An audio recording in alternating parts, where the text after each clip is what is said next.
क्यों रागिनी, तुमने मुझे धोखा क्यों दिया? मैं तुम्हें कितना चाहता था। ये तुम क्या बोल रहे विवेक? मुझे कुछ समझ में नहीं आ रहा। मुझसे सच छुपाने की कोशिश मत करो।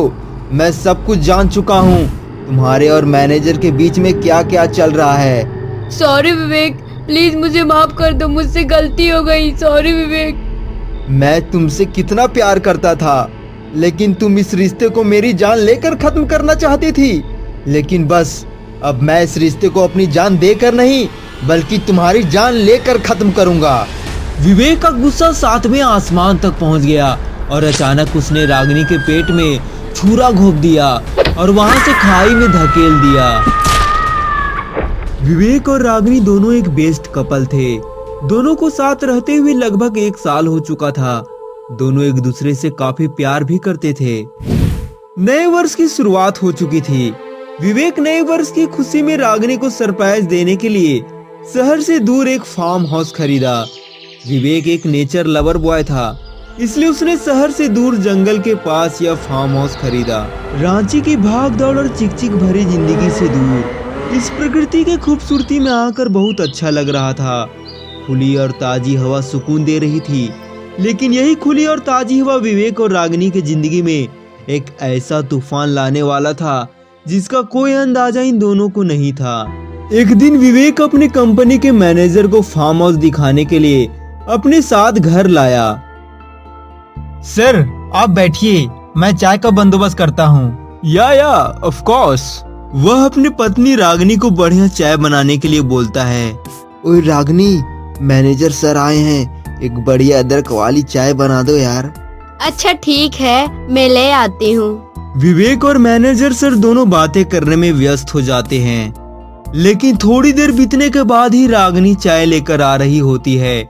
मैनेजर जैसे ही रागिनी को देखते हैं, उनकी आंखें फटी की फटी रह जाती है। वो रागिनी के बदन को देखते ही रह जाते हैं। उसकी नसीली कमर, चेहरे पर हल्की सी मुस्कान, वो रागिनी की खूबसूरती को देखते ही कहीं मदहोश हो जाते हैं। सर सर सर चाय पी लीजिए सर। हाँ। वैसे विवेक, तुम्हारी वाइफ की खूबसूरती को तो मैं अपने शब्दों से बयां नहीं कर सकता, मगर चाय काबिले तारीफ बनाई है। Thank you sir. तीनों के बीच काफी बातें होती है। इन हंसी टटोलियों के बीच रागिनी की हंसी मैनेजर साहब को उसकी तरफ आकर्षित कर रही थी। आप लोग दोनों बातें कीजिए सर, मैं थोड़ा वॉशरूम से होकर आता हूँ। या इट्स ओके, गो। और बताइए, आप थोड़ा फ्रेंडली किस्म के इंसान लगते हैं, थोड़ा अपने बारे में भी कुछ बताइए। मैनेजर को रागिनी का यह खुला अंदाज काफी अच्छा लगा। वैसे तो मेरा नाम राज शेखावत है, लोग मुझे प्यार से शेखू बोलते हैं। और शादी वादी का क्या हाल है? मैं अभी सिंगल ही हूँ। क्यों? क्या करूँ, कोई आपकी जैसी मिली ही नहीं। कोई नहीं शेखू जी, इस तड़पते दिल का हाल मैं समझ सकती हूँ। धीरे धीरे दोनों के बीच बातें बढ़ती गई। मोबाइल नंबर भी शेयर हुए। उतने ही देर में विवेक वहाँ पहुँच जाता है। और क्या बातें हो रही है? कुछ नहीं विवेक, बस ऐसे ही। अच्छा अब मैं चलता हूँ, देर हो रही है। Thank you for your special time sir.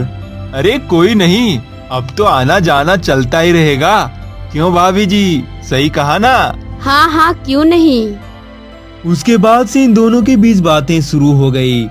कभी कभी वो रागिनी के घर पर फूलों का गुलदस्ता लेकर आता और अपनी नंगी आंखों से उसके नशीले बदन को देखते ही रहता।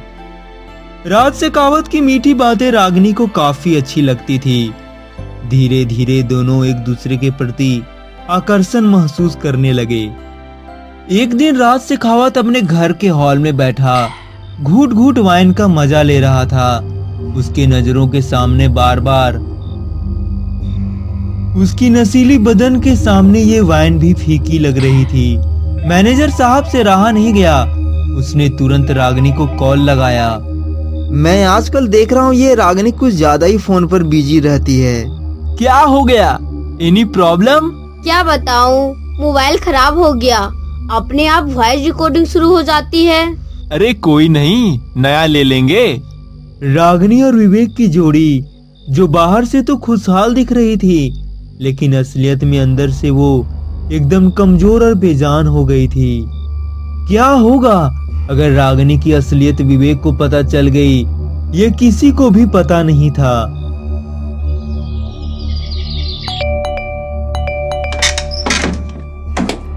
अरे तुम क्यों डर गई?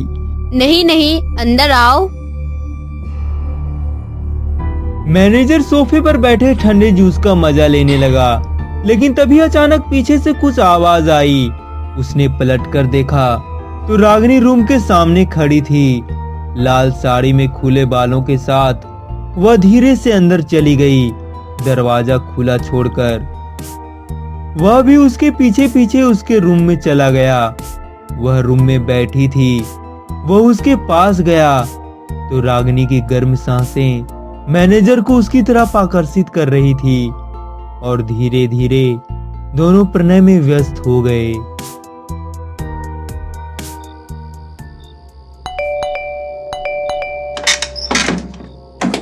इतना लेट कैसे हो गया? आज थोड़ा बिजी शेड्यूल था। हाँ, मुझे बहुत नींद आ रही है, मैं सो रही हूँ। It's okay, good night. Vivek वहां पर रखा रागिनी का मोबाइल उठाता है, जिसमें अभी भी रिकॉर्डिंग चालू होती है। वह उस रिकॉर्डिंग को सुनने लगता है और मैनेजर और रागिनी के बीच जो कुछ भी हुआ, विवेक रिकॉर्डिंग के थ्रू सारा कुछ सुन लेता है। अगले दिन विवेक कुछ खाए बिना ही घर से चला जाता है। अरे विवेक, नाश्ता तो कर लो। हेलो हेलो, क्या हुआ? पता नहीं, विवेक आज नाश्ता किए बिना ऑफिस चला गया। अच्छा, पता नहीं उस खड़ूस से कब तुम्हारा पीछा छूटेगा। हाँ, सही कह रहे हो। उससे पीछा छुड़ाने का एक उपाय है मेरे पास। पर वो क्या? वो तुम्हें सालगिरह पर कहीं बाहर घुमाने ले जाने वाला है ना। हाँ तो? तुम किसी हिल्स स्टेशन के पास ही जाना, और पहाड़ों पर दुर्घटना कोई आम बात नहीं है। हाँ, ये तो सही है। एक रात पहले हुए बात के बाद भी विवेक ने अपने आप को किसी तरह संभाल लिया, लेकिन उसे ये नहीं पता था कि उसकी अच्छाई की कीमत रागिनी उसकी जान लेकर चुकाने वाली है। विवेक रागिनी और मैनेजर के बीच हुई सारी बात को दरवाजे पर खड़ा सारा कुछ सुन लेता है, और शाम को लगभग 5 बजे रागिनी को कार से लगभग 3 घंटे के अंदर ही उसी हिल्स स्टेशन के पास ले गया। क्यों रागिनी, तुमने मुझे धोखा क्यों दिया? मैं तुम्हें कितना चाहता था। ये तुम क्या बोल रहे विवेक? मुझे कुछ समझ में नहीं आ रहा। मुझसे सच छुपाने की कोशिश मत करो। मैं सब कुछ जान चुका हूँ, तुम्हारे और मैनेजर के बीच में क्या क्या चल रहा है। सॉरी विवेक, प्लीज मुझे माफ कर दो, मुझसे गलती हो गई। सॉरी विवेक। मैं तुमसे कितना प्यार करता था, लेकिन तुम इस रिश्ते को मेरी जान लेकर खत्म करना चाहती थी। लेकिन बस अब मैं इस रिश्ते को अपनी जान देकर नहीं, बल्कि तुम्हारी जान लेकर खत्म करूंगा। विवेक का गुस्सा 7वें आसमान तक पहुंच गया और अचानक उसने रागिनी के पेट में छुरा घोंप दिया और वहां से खाई में धकेल दिया। अगर आपको हमारी कहानी अच्छी लग रही हो तो चैनल को सब्सक्राइब करें और ऐसे ही और वीडियो देखने के लिए चैनल पर बने रहें।